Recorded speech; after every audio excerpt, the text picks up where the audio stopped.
Peter, hello! Kirill is here. Yeah, hello? Do you have some time for me now?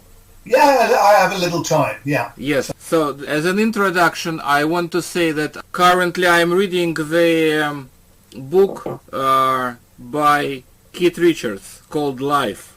I know it, yeah. And I found there quite an interesting phrase.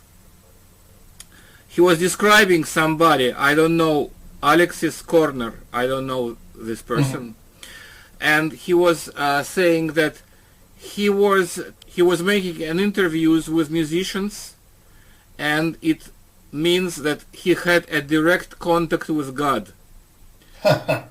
So that's how I feel myself now. Well, I think that's a little exaggeration, but anyway. Yeah, a little bit. But I can tell you who Alexis Corner was. He was a very famous blues player from like the 50s and 60s, and he was one of the like original rock and roll people, and who people like the Stones looked up to. So yeah, that's how they would have had connection with him. So yeah. Okay.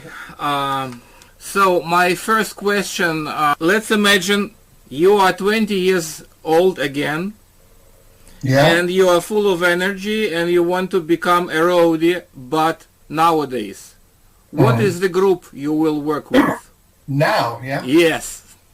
I don't know. Are you following the modern rock scene? Not really. Not really. I mean, I suppose if I was 20 now, I'd probably still want to work for the Rolling Stones because they're still touring. Yes, that's great. But no, it's a different era. You can't really compare, you know, because the way I was when I was 20 and the way the world was, it's very different. So, you know, I had my adventure. So it's time for young people to have theirs. So. This rock group, the Mott the Hoople, I don't know, I never heard, honestly, but I am not a big specialist in the rock music. I am an ordinary guy, let's say. So I have never heard about this group before the book, before your book. So this describes a little bit how it is, let's say, popular or unpopular in Russia. I believe only really involved people knows about it. So could you please tell about those days and why it was them? How did you work with them? Was it good? Was it good times as well? Yeah, I mean, obviously in the book I tell the story of how I started with them. That's all in the book, unless, I don't know, in the Russian version maybe they changed it. I don't know. I think so. There is not much about those days. Okay. Well, they were a band who actually came from the local area I came from in England. And so I sort of knew them, but a cousin of mine, he was working with them. He was a roadie with them. He was much older than me.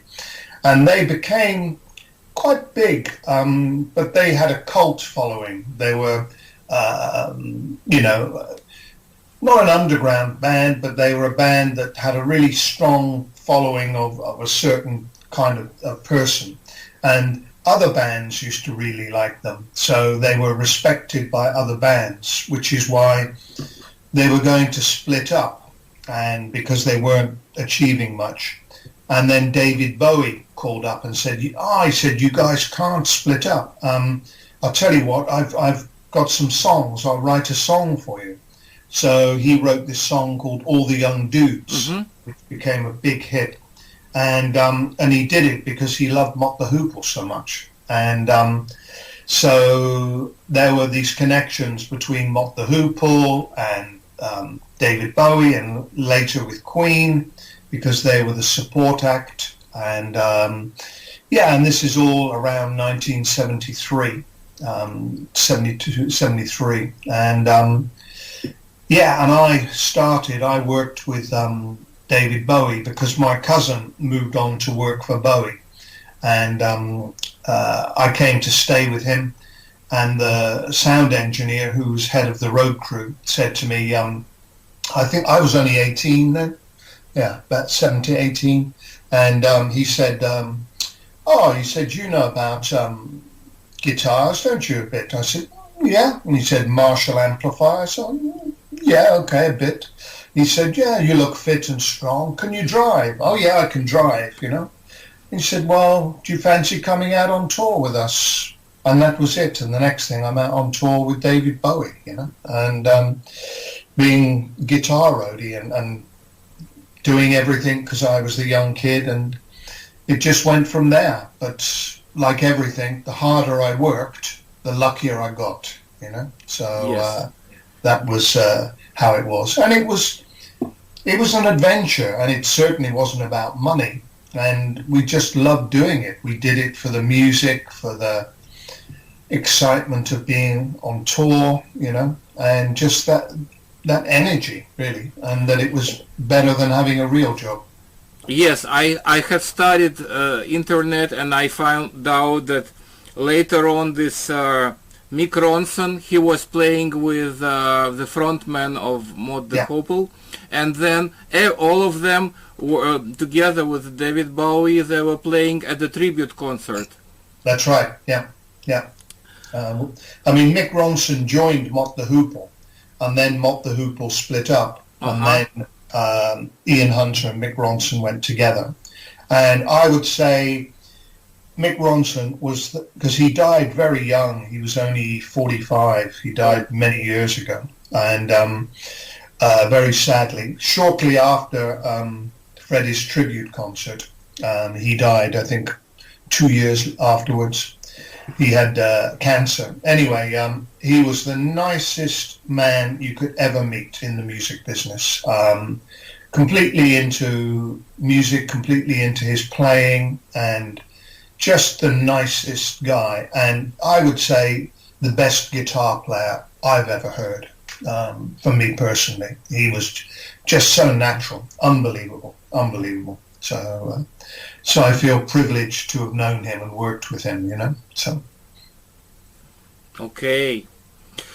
I don't know much about him, but I will study. Now I will study definitely. Oh, another question about that period of time. So how did it happen that Mott the Hoople invited Queen to support their tour? well, they didn't invite them. I mean, you usually used to have when you had a band go on tour, the support band was normally from the same record company or they're from the same management team. But Queen weren't. They were on a different record company and had different management. So it was a little strange. But then what often used to happen was when a tour was coming up, the booking agents would get together and they would let different management know. And sometimes a band would pay to go on a tour. So to get that exposure, get that promotion. So I don't know if Queen did pay. It's possible. I don't know. Or EMI paid. It's possible. Or they offered to cover some expenses or whatever. But it was the first break for Queen because they just had their first record had come out. No one knew them. I mean, no one had ever heard of them, you know. So, and then even after the tour, not many people had heard of them. But then, as we know, in the end, lots of people heard of them. So. And then they went also to the United States for tour. That's right. Yeah. Both groups. They did until Brian got ill. He got hepatitis, and Queen had to cancel halfway through the tour and come home. So. And were you at this tour? No, I wasn't at that tour. I was working with Mick Ronson then. Okay. So your first visit to United States was with Queen? No, I think it was with Bowie. Would have been with Bowie probably. Yeah. So about 73, something like that. Yeah. because in the book you said that you had a big dream to go to United States, and it was realized with Queen. Or maybe I'm wrong. Just no, it's quite possible, but maybe in the translation it's slight differences. That's possible too. I mean, I certainly said that was my dream, was to go to America, you know. But I suppose when I went with Queen, it was that they were really big, and David Bowie wasn't that big when we went, and it wasn't for very long. It was only just a short time. Played a few shows here and there, you know. So, I mean, the thing I write is true, but maybe there's just a few things have not quite, you know, made it there. So. And how was it with David Bowie? It's another legendary name. Yeah, I mean, again, very exciting. I was a big fan before I even, you know, worked with him. And, yeah, he was very professional, obviously very artistic, quite quiet. He didn't, you know, he didn't mix that much. He respected all the crew and trusted everybody, but he wasn't like Freddie, who could be very dramatic and become a drama queen, and you didn't get that with David. And he knew what he wanted, and then he got there, and then he moved on to somewhere else, So he was more of an artist because he was into so many things, acting, mime, you know, the whole fashion thing. So he was very different. I have read about the book, which was maybe it's not a new book for you, but for us it is just translated to Russian. The book is called "Why Bowie is Important." Do you know this book? I don't know it now. Okay, because my friend was a translator of it. Well, it's true. He was important, so very important.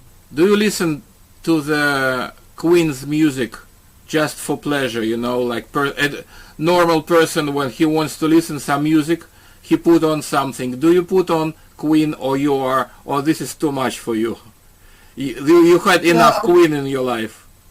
Yeah, I mean, occasionally. I mean, I just have mixes on my phone or on my iPod, you know, whatever.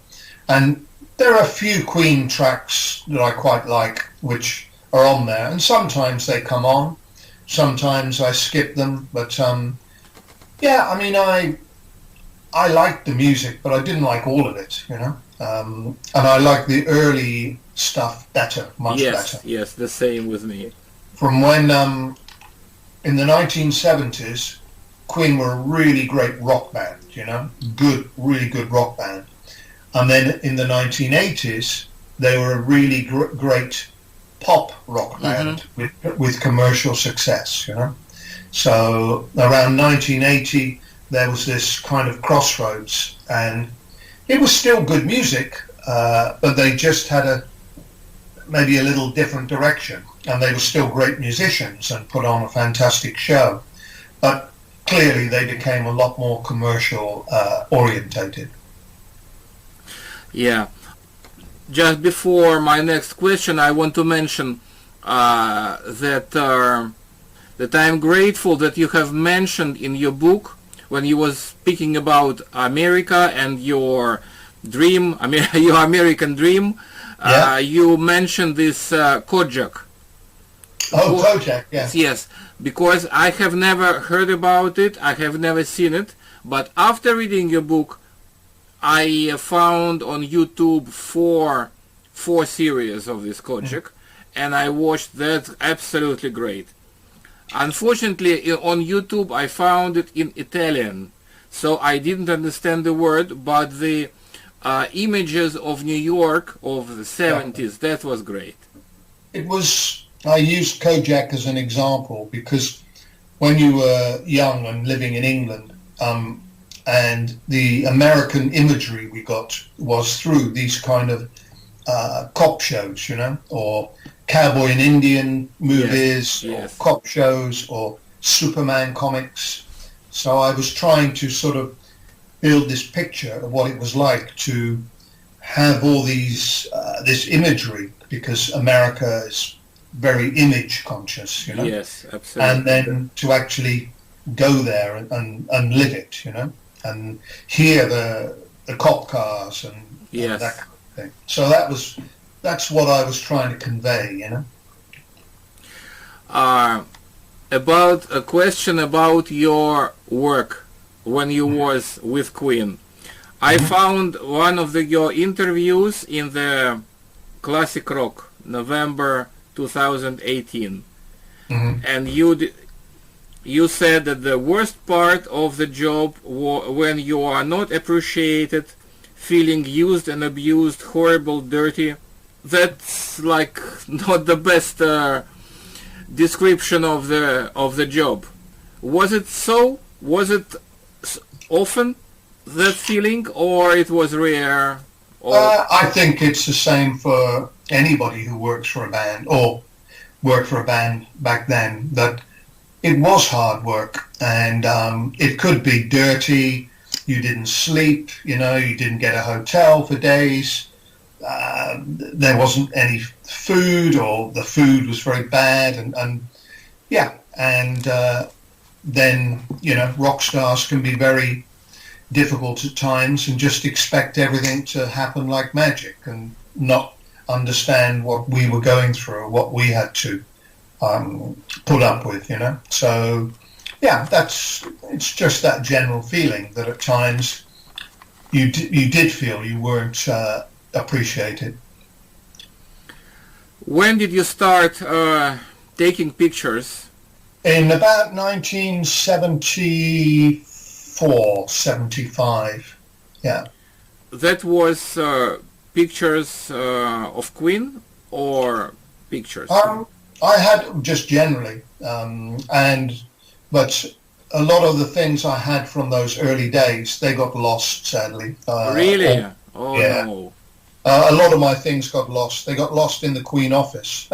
So we'll leave it there. But anyway, so yeah, I don't have everything. If I did, I'd be very happy, because I have some lovely stuff, memories for me, and some really, very, very rare images of not just Queen, but other people, But you have still a lot, I believe, because I'm sure you have a lot of images of Queen. I've got a good archive, yeah. And not the one I should have. And when you were taking pictures of Queen and Queen's life, was it just fun, or you were understanding that you are capturing the history? It was fun. It was fun for me to do, but you had to choose the moment well. I couldn't just go up and go, "Hey, Freddie, I want to take your picture," It had to be done at the right time. You couldn't do it, obviously, when they're focused on working, or there's a discussion going on, or they're in a bad mood or whatever. And I just kind of, not just taking pictures of them, but I learnt my trade through those things about lighting and different films and exposure and printing. And of course, you don't need to do that anymore. You just need a phone. That's all you need. So yes, all that craft and all that knowledge you had to have. And because it was a mixture of technical things and artistic things, that's what I liked, was that you could have both, and you could be technically very good, but you had to have the eye for it. It's like, still anybody can take a phone or a digital camera and get some good pictures, but you still have to have the eye, you still have to have the vision. And I can buy the best pair of football boots, but I'm not going to play for England, Yeah. So, yes. not anymore, anyway. So yeah. And this picture which is used at the jazz album when you open it. This is your picture. Yeah. This is fantastic, because the first record of Queen which I have ever seen was the jazz. Okay. And I was immediately shocked, like in a positive way, with that picture, because I feel it's fantastic. It shows the I don't know. I cannot explain, but it was fantastic picture. Thank you. Can you tell me a little bit more, just for me to know more? How was it taken? Well, we were in Montreux in Switzerland, and we were on this taxi out of England, and we had the part of the casino where they had the jazz festival, and you can see on the photo it's a great big room. It's an enormous room. And we just, because we were going to be out of England for so long, we took a huge truck with so much stuff. So there were different drum kits, all kinds of, equipment, guitars, backup, so we would be self-sufficient. And I don't know whose idea it was, which one of the band, but they said, let's do, just a whole spread. And they said to me, can you take the photo? And I said, well, yeah. What I need is a panoramic camera, a special camera. And the girl who ran the office, the office of the studio, her boyfriend was a photographer, and he had one of these. They're quite rare. It's called a wide lux. And so it takes a negative that's panoramic. And so I rented it off him, and then I set it up, and then the band put their input into what it was. But I wanted this very graphic shape, and for it to lead you into the picture.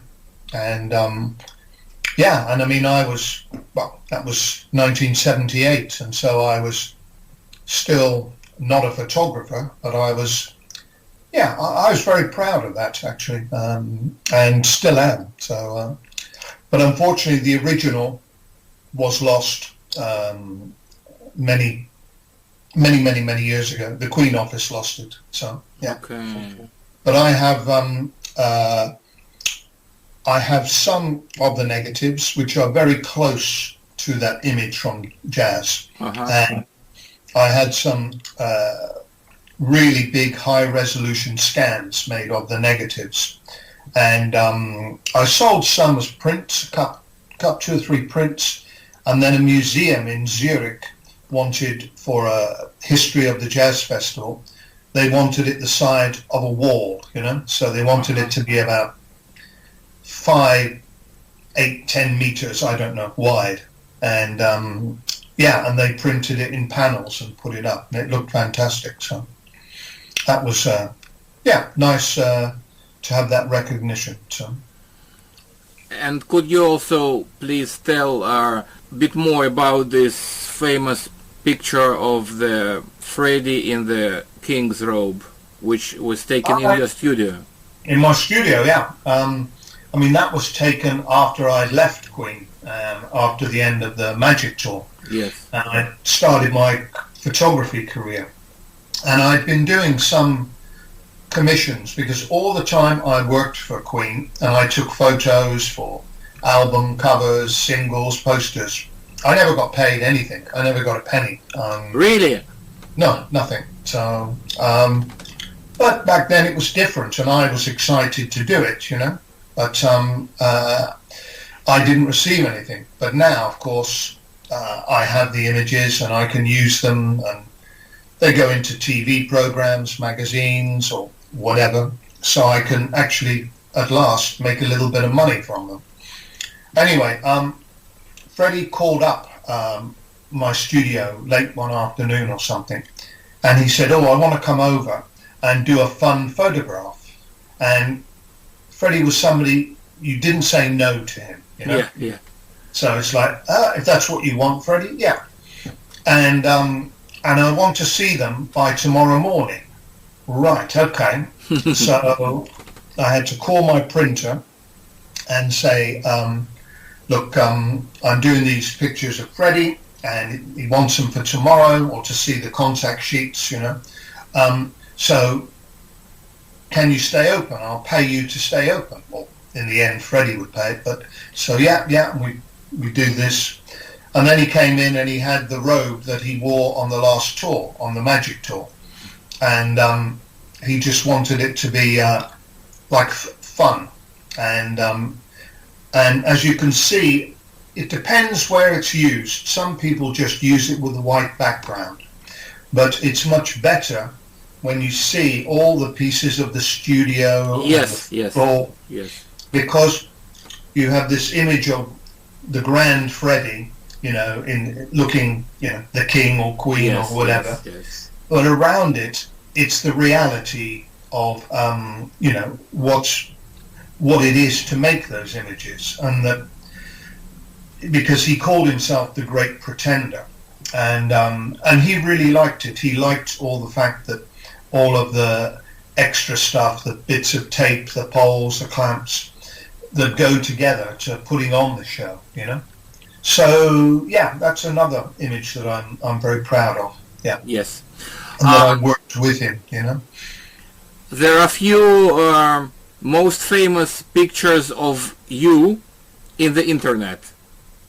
Okay. If you write Peter Hince, there will be the first picture will be your image from the bus. Oh yeah. All areas. Yeah. And the second one is where you're holding the guitar on your eye level. Oh yeah. What are you doing with this guitar?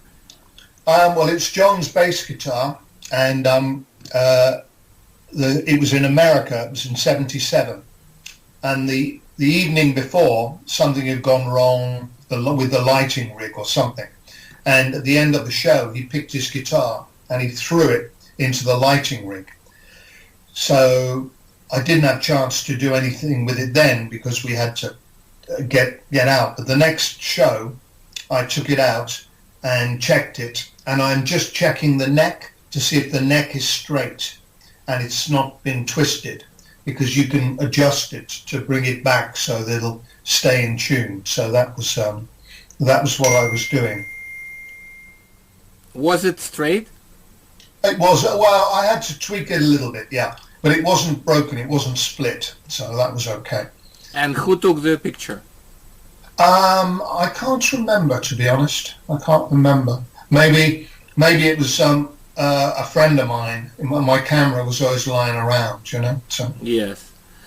Could you please tell about because look, we are the radio devoted to the sea, to the boats, and you have such a great connection with the sea. Your underwater photography. Yeah. When? How did it start?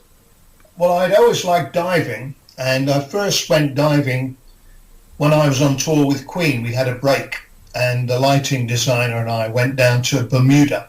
Mm-hmm. We went to Hawaii first, and I was doing some snorkeling there, and then because it was a big, long US tour, and then the lighting designer on the game tour, he'd been diving, and so they put me in the pool, got me tested, all that, and then I did my first dive, and I was hooked. From then on, I was hooked, you know. Yes. And over the years, I went to places, I would dive, and then in the late 80s,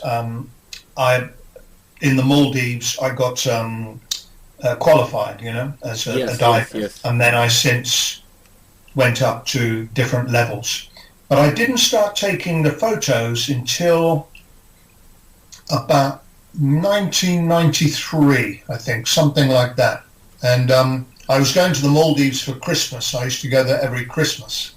And I was going through Dubai, and I was in the duty free, and I saw a Nikon underwater camera, Nikonos. And I thought, no, yeah, I'll treat myself, I'll buy one.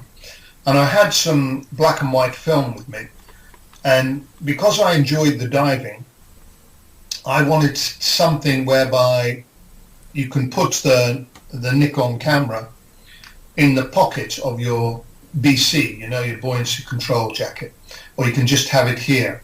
Otherwise, back then, people had cameras with a big arm, with a strobe flash on it, with all this, and you're kind of hindered by it. You can't concentrate on the diving, whereas I could enjoy the diving and just take the camera, see an image, see a shape, and take it. So it was a bit like underwater reportage. And then I learned, because underwater things are camouflaged, so in black and white they look camouflaged because they're for a reason. The fish are camouflaged against the predators or whatever.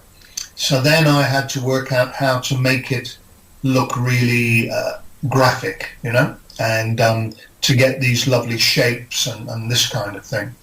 And so it took me a while, and I worked with my printer, and all of the images were taken with available light, with a fast film, and no flash, nothing, and just all taken very simply, and I really enjoyed it because diving was my passion, and I really loved diving.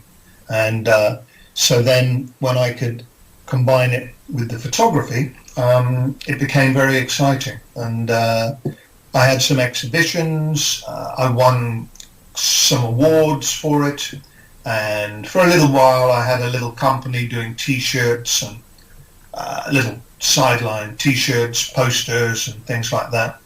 And that was in, sort of 97 to early 2000, something like that. And then I used to go diving with my ex-wife. So we used to go all over the world diving. So, I loved it. But I've not been underwater for, almost 20 years or something. So, yeah. Okay. Unfortunately. Do you, I saw that you were organizing the photographic exhibitions. I've had some Queen Unseen, but not a book, a show. Yeah, I did that. I did one in London, and then it was invited to go to Australia, and I think it might have gone somewhere else. But now there's ideas for a new exhibition, because now I've looked through my archives and I've found other negatives which I think, why didn't I print this up, and why didn't I do that? And there were some offers to go to Korea for a big exhibition. There was a couple in Italy, and there was a possibility to go to Argentina. But then, of course, coronavirus came and everything just got put on hold. But hopefully, when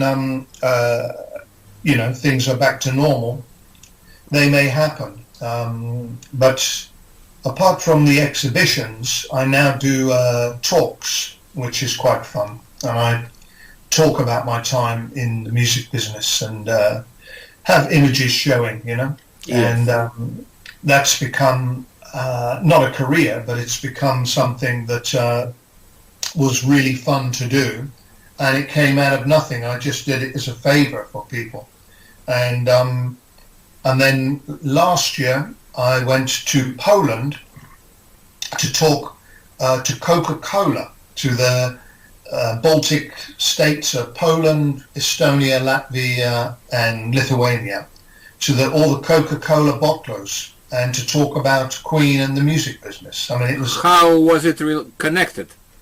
I think it was that these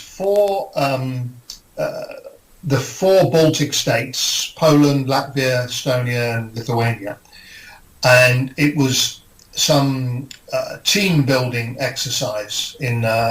It was 3 hours north of Krakow, called Iława or something. This big lake. Anyway. It was, I think, team building for these four bottlers from Coca-Cola. And the loose idea was that four individuals are much stronger as one group, as with Queen were 4 individuals, but as a group, you're much, much stronger. So that was the kind of hook for it. But they just wanted to hear stories of the music business. So, and then I've done it for corporate clients in London, other parts of England, and yeah, that's quite fun. And and some of them pay you very well. So it's it's Coca-Cola. They pay well. Yeah. They looked after me very well, but I didn't ask for a lot of money because I wanted to go. I'd never been to Poland. And they looked after me unbelievably well. So, and they were really nice people, and it was a great experience. So, and I have it for my CV now, So. Yes, we have a big plant of Coca-Cola in St. Petersburg. Yeah, I'm sure they're everywhere. Maybe once you will be here. But you never know if they want me to come. Talk about rock and roll. Yeah. Yes. Do you have a picture like you and Queen? There are not many. I got 1 or 2, but not many. No. Because it's not in internet. No, probably not. No. Okay. I can ask more, but we are speaking for 40 minutes. Maybe. No, it's okay. We can go a little longer. But do I have any questions? Yes, I have. When I read your book, I was very much excited. And then I read the Keith Richards book, so that were books about the great rock bands and great people. And I thought, how will all that be seen in 200 years, in 300 years after?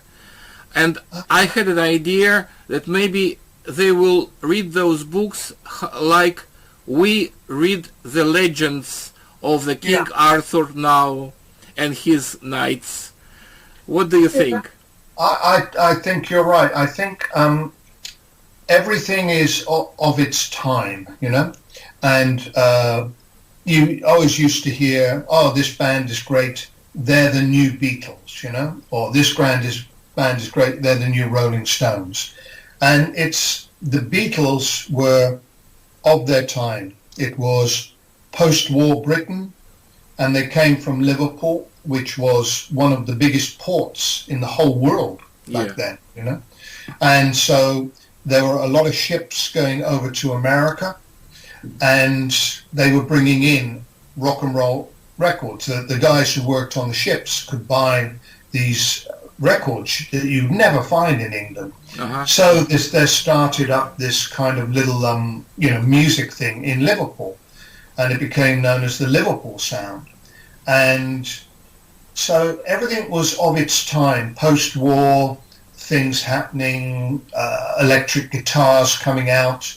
So they were a product of their time in the same way Mozart was a product of his time, It's like, if Mozart was alive today, what could he do with computer synthesizers, I mean, when you think this guy was such a genius, and died when he was 35 or something, and you just think, well, he was one of a kind, and John Lennon, Paul McCartney, Mick Jagger, they're one of a kind,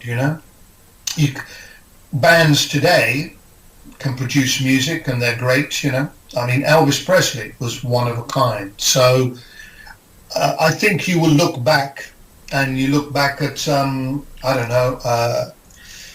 early 20th century, late 19th century, of all the Italian singers, opera singers and things. Yes.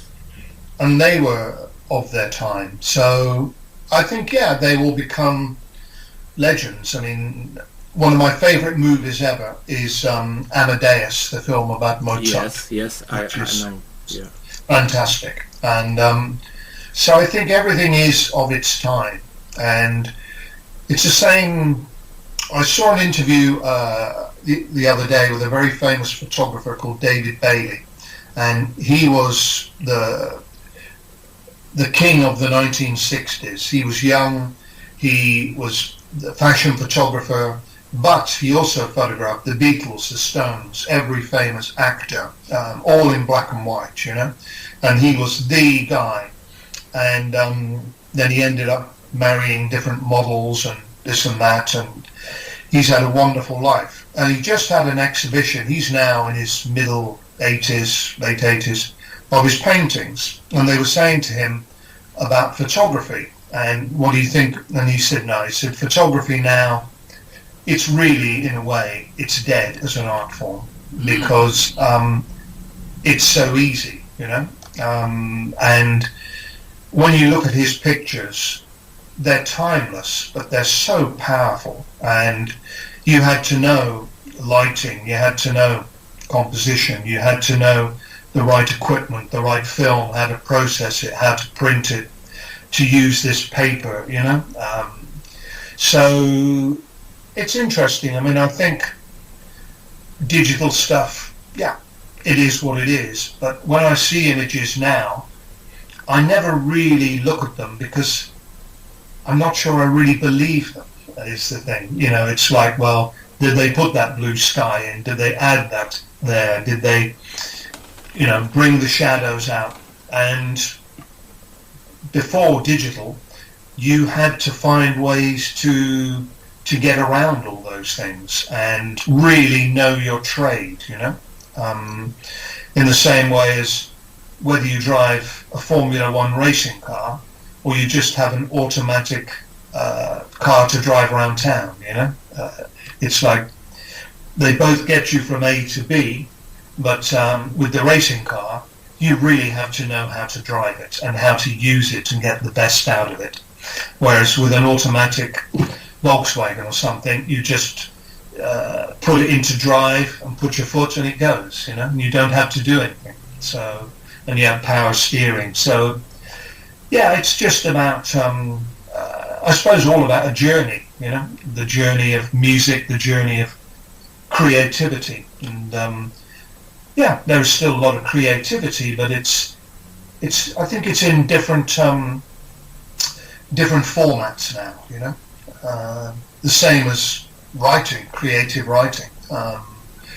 And when I wrote my book, it took a long time, and like the photography, I learned as I was going along, and it took a long time to find a publisher, surprisingly. But when I got there, it was what I wanted. I wanted to take people on a journey, like the things you mentioned about America and Kojak and police sirens, and I wanted to put people there. I wanted to put you there to try and vicariously imagine you were living that life. And yes. What's it like to be on stage, you know, with Freddie, and what's it like to look out and see 200,000 people and try and, you know, take all those smells and tastes and sounds and focus them and try and relive it for people, as opposed to the books who just make lists of things, you know. So I always wanted to do it in a different way and to make it very personal, because it was my story, you know. It wasn't a history of the band, it was just a journey from that point in time. So yeah, I feel quite happy with it, and fortunately most people seem to like it, so, which is nice. So yes, absolutely, you've succeeded. Thank you. Great, very well. Yes, I was, of course, when preparing, I was watching this Live Aid at Wembley, and I Right. Yeah. yes, I saw you sitting under the piano, I have someone here, actually. like you described. I have here, whether you can see it, this, that's my award from Live Aid. I don't know if you can see it because of the reflection. Reflection, yes. There's Freddie. Now I can see it, yes. Actually, I think it might be in the book, if you have... Because I don't have any picture in the book. I know. I was really, really angry with the publishers. First of all, they didn't put any pictures in the book. And secondly, they didn't use my image on the cover. They used some awful, awful stock agency picture. And I was really, really disappointed, because I did promotion videos for them. I did all kinds of things for them. And then and my publisher didn't know about it either. But technically, with the contract, they don't have to use it. But, if you buy the English one, then you have the photo sections. So, yeah. But was there any explanation of that from their side? They said it was a mistake. Oh, okay. Yeah, which can mean many things, Yes. So, but I heard it was doing quite well anyway, so in Russian. Yes, it is. Yes, it is. Oh, good. Okay, so we have a traditional last traditional question. There will be sooner or later, when I will translate everything to Russian, there will be your interview at the radio, and after it, will be a song, of course. Okay. And you choose the song. Oh, what? A Queen song, I presume, yeah? Whatever you want. No, I think it should probably be a Queen song. I would say Crazy Little Thing Called Love. Super choice. Yeah. Super choice. Cheers. Yeah, cheers. Cheers, my cup of tea, Yes. Tea is good. It's a traditional English drink, as we were learning in school. Exactly. And your traditional drink is vodka, I know, so. Yeah. Yes, that's true. And I've drunk a lot of vodka in my time. So. Yes, and as we know from your book, Freddie liked Russian vodka. He liked Moskovskaya. Moskovskaya. Yeah. Yes. In a green bottle. Yeah. Green label. So, yeah. Okay, Peter, thank you very much. It's a great honor for me to talk with you, and so you can tell all the people, the rich people with their yachts, if they want some wonderful underwater photographs to put in their yacht, or pictures of Queen, then they can get in touch with me on my website, Okay, I will. You actually you said, and this will be translated and posted. Thank you. So anyway, well, thank you very much for your call, and I'm glad that it's been interesting for you. So, and we managed to do it, Yes, we managed to do it. Yes. Despite coronavirus, we managed to do it. So. Yes. Well, I've been to Russia, but I've not been to St. Petersburg. When I was my photography career, and I went to Russia doing work for Cadbury Schweppes and for Unilever, big companies. Yes, yes, I know. But it was in Moscow, so yeah. Okay. How was Moscow? Was it? It was cold. It was winter. It was cold and it was unbelievably expensive. I mean, I couldn't believe how expensive it was. This was in the early to mid 1990s, and it was I couldn't believe it compared to anywhere else. It was unbelievably expensive. So, but I enjoyed it. We had a good time. So, but you were visiting the places for the foreigners. That's why it was expensive.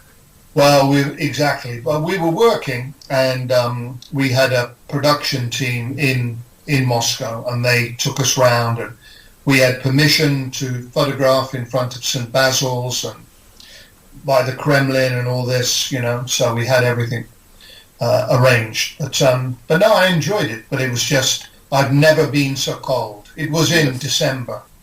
Okay, well, thank you again. Great. And as I say, I hope you got what you wanted, So absolutely. Good. So hope to speak to you again sometime. Yes, so. of course. Okay. Thank Have you. a good evening. Bye bye. Bye. Nice to meet you. Bye bye.